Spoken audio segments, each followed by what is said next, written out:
প্ৰথম কথা অতি দুৰ্ভাগ্যজনক কথা যে ময়ো প্ৰায় ৩৪টা বছৰ শিক্ষকতা কৰি প্ৰায় 11টা ইলেকশ্যনত দায়িত্ব সম্পন্ন কৰি আহিলোঁ। যেতিয়া নিৰ্বাচনৰ প্ৰশিক্ষণবিলাক হয় তেতিয়া তাত যিখিনি মানুহে মনোযোগ দি কথাখিনি শুনে, ইলেকশ্যনৰ বিধিখিনি পঢ়ে আৰু নিয়ম নীতিখিনি গভীৰতালৈ লৈ যায়, তেতিয়াহ'লে ইয়াতে কোনো এনেকুৱা ধৰণৰ ঘটনাৰ সৃষ্টি নহয়। প্ৰথম কথা ঘটিলে যে এইটো এজন বিষয়া বা দুজন মানুহৰ গলটিৰ কাৰণে আজি ইয়াতে প্ৰায় ৫০০ মানুহে আহি পুনৰ ভোট দিব লগা হৈছে, যাৰ কাৰণে প্ৰশাসনৰ অতিৰিক্ত অৰ্থ ব্যয় হৈছে। কাৰণ কালিৰ পৰা ইয়াত প্ৰিজাইডিং মুখীয়া ছেক্ৰেটাৰী পঠিওৱা গৈছে, বেলট কৰিবলগীয়া গৈছে, সম্পূৰ্ণ ব্যৱস্থা কৰিব লগা গৈছে। আমি প্ৰশাসনক ক'ব লগা একো নাই, কিন্তু প্ৰশাসনৰ হৈ যিকেইজনে ইয়াত ভোট ল'বলৈ আহিল তেওঁলোকে কিয় এটা কথা বুজি নাপালে যে আমি নিষ্ঠা সহকাৰে কাম কৰিব লাগে। আৰু এটা কথা মই অতি আচৰিত যে এই সময়ছোৱাৰ ভিতৰত প্ৰতি ২ ঘণ্টাৰ মূৰে মূৰে ৰিপৰ্ট দিব লাগে। ৰিপৰ্ট দিবলৈ যাওঁতে ইছ্যু কৰা বেলট কিমান, কাউণ্টাৰ ফাইল কিমান, তাৰ ওপৰত সংখ্যাটো লৈ পেলাই কিমান ভোট পোল হ'ল, কিমান বেলট ইছ্যু কৰিলোঁ তেতিয়ালৈকে সতে পুৰুষ কিমান মহিলা কিমান এই কথাটো গৈ থাকে। এতিয়া তেখেতসকলে ২ ঘণ্টাৰ মূৰে ৰিপৰ্ট দিয়া সময়ছোৱাত কি কাউণ্টাৰ ফাইলৰ ওপৰত গন্তি কৰি ৰিপৰ্ট দি আছিল। আৰু এটা কথা মোৰ মনত প্ৰশ্ন আহিছে যে এই সময়ছোৱাৰ ভিতৰত ইয়াৰ ছেক্টৰ অফিচাৰ, ইয়াত থকা অবজাৰ্ভাৰ বা ছিকিউৰিটি অবজাৰ্ভাৰ অনেক ধৰণৰ মানুহ এই সময়ত ভোটিং কেন্দ্ৰটো পৰিদৰ্শন কৰে যে ইয়াত ভোটটো ঠিকেই চলি আছেনে, হিচাপ ঠিকেই চলি আছেনে। প্ৰত্যেকজন বিষয়াৰ অবজাৰ্ভাৰৰ পৰা ধৰি ছেক্টৰ অফিচাৰৰ পৰা ধৰি সকলোৱে সকলো কথাৰ ওপৰত নজৰ দি যাব লাগে, এইটো তেওঁলোকৰ দায়িত্ব। গতিকে প্ৰথম অৱস্থাত ধৰিলোঁ 10টা মানুহে ভোট দিয়াত যেনিবা ধৰা নপৰিল, 2 ঘণ্টাৰ ভিতৰত ভোট দিয়াৰ পিছতো এই কথাটো ধৰা পৰিব লাগিছিল। গতিকে যিকেইজন ঘটনাটো ঘটি গ'ল, এতিয়া আমি ৰাইজক মই কালি আহ্বান জনাইছোঁ যে সকলো ৰাইজে ভোট দিয়ক।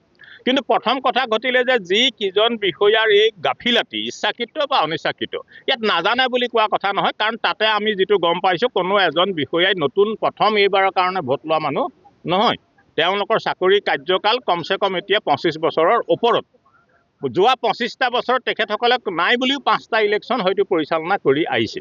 গতিকে এই সময়ছোৱাত তেওঁলোকে নতুন মানুহ যেতিয়া নহয়, তেওঁবিলাকে দায়িত্ব সহকাৰে কাম কৰিছে, গতিকে কথাটোত তেওঁবিলাকে চিৰিয়াছ নহ'ল। এতিয়া আমি তেওঁলোকক এইটো নকওঁ যে তেওঁলোকৰ চাকৰি খাই দিয়ক, কিন্তু এইটো কথা ক'ম যে এটা অনুশাসনমূলক ব্যৱস্থা লওক, যিটোত আগলৈকে মানুহে এনে এটা কাম কৰাৰ পৰা বিৰত থাকে। তেওঁবিলাকক দিয়া ব্যৱস্থাৰ ওপৰত ব্যৱস্থা লওক, কাৰণ নিৰ্বাচনীত সামান্যতম অৱহেলা কৰা মানুহক আগত চাকৰিৰ পৰা আমি ছাছপেণ্ড কৰি দিয়া পাইছোঁ আৰু কুইক একশ্যন হোৱা পাইছোঁ। গতিকে আমি আহ্বান জনাম যে প্ৰশাসনে এই কথাটোৰ কাৰণে সতৰ্ক হওক। আৰু মিডিয়াৰ যোগেদি আমি গোটেই অসমৰ মানুহক এটা কথা কৈছোঁ, আমি ক্ষমা সহকাৰে কৈছোঁ যে বোকাখাতত ইমান ধুনীয়া নিৰ্বাচন হৈছে, আমি ইয়াতে চৰকাৰী পক্ষ বিৰোধী পক্ষ সকলোৱে মিলি জুলি একেলগে থিয় দি আমি ইলেকশ্যন কৰিছোঁ। কণ্টেষ্ট হৈছে, আমাৰ মাজত কোনে ভোট পাম সকলোৰ মাজত প্ৰতিযোগিতা হৈছে, কিন্তু শান্তিপূৰ্ণ এনেকুৱা এটা পৰিৱেশ বোকাখাতত আমি দেখিছোঁ যে আমাৰ ভিতৰত কোনো বিতংকতামূলক কথা নাই। এনে অৱস্থাত এই 2জন মানুহৰ অৱহেলাৰ কাৰণে বোকাখাতৰ নামটো আজি ৰিভোটত সংগ্ৰহ কৰিবলগীয়া হ'ল। আৰু তাতকৈ টিভিয়ে বাৰে বাৰে দেখাই আছে যে সকলো টিভিয়ে যে 2জন মানুহৰ নিজৰ কৰ্ম অৱহেলাৰ কাৰণে আজি পুনৰ ভোট ল'ব লগা হৈছে। আমি আহ্বান জনাম এইটো গভৰ্ণমেণ্টে এটা কুইক আৰু খৰতকীয়া আদৰ্শমূলক সিদ্ধান্ত লওক, একশ্যন লওক। হয়, যোৱা 2 মে' তাৰিখে ভোট গ্ৰহণ আছিলে। ইয়াত কিছু অফিচৰ বিসংগতিৰ কাৰণে ইয়াত পুনৰ ভোট গ্ৰহণ অনুষ্ঠিত হৈছে। আমি সকলোকে পাৰ্টিকুলাৰ শুভেচ্ছা জনাইছোঁ। তাৰোপৰি ভোটাৰ ৰাইজকো আহ্বান জনাইছোঁ, সকলোৱে ইয়াত ভোটদান কৰক আৰু নিজৰ নিজৰ ভোটাধিকাৰ সাব্যস্ত কৰক।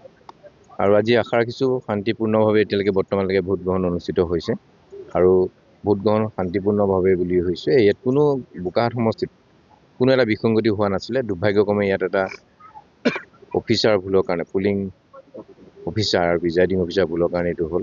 গতিকে পুনৰবাৰ এইটো নঘটিব বুলি আমি আশা ৰাখিছোঁ।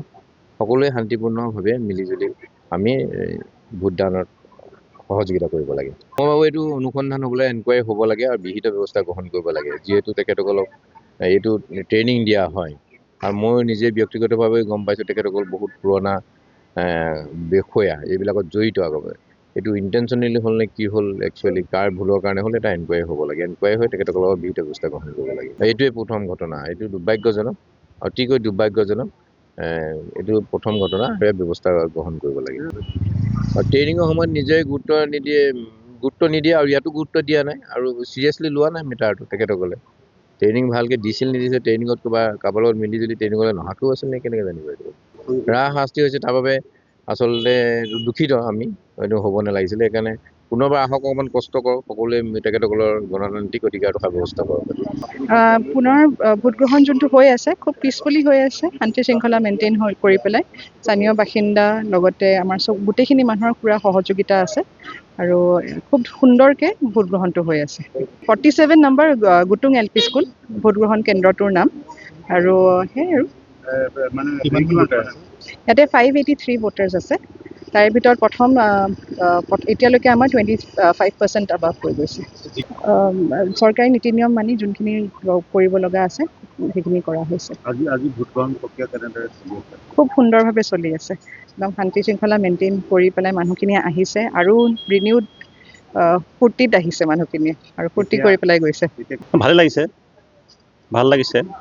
এটা ইলেকশ্যনত আমি 3 দিনৰ ডিফাৰেঞ্চত মানে দুবাৰকৈ ভোট দিব পাৰিছোঁ আৰু আজি বেছি ভাল লাগিছে। জিলা প্ৰশাসনৰ সকলো উচ্চপদস্থ বিষয়াসকল আহিছে, আমাক মানে আমি কোঅপাৰেশ্যন কৰিছোঁ তেওঁলোকৰ লগত, তেওঁলোকেও আমাক মানে খুব ভাল ব্যৱহাৰ কৰিছে। আৰু আজি যিখিনি প্ৰিজাইডিং পুলিং আহিছে তেওঁলোকৰ আচৰণখিনি খুব ভাল, আমি ৰাইজেও তেওঁলোকক সহযোগিতা দিছোঁ। ৰাইজৰ কিন্তু হাৰাশাস্তি হৈছে, এইটো আমি তেওঁক মানে যি ভুল কৰিলে মানে পুলিং বিষয়াগৰাকীয়ে তেওঁ উচিত শাস্তি পোৱাটো কামনা কৰোঁ।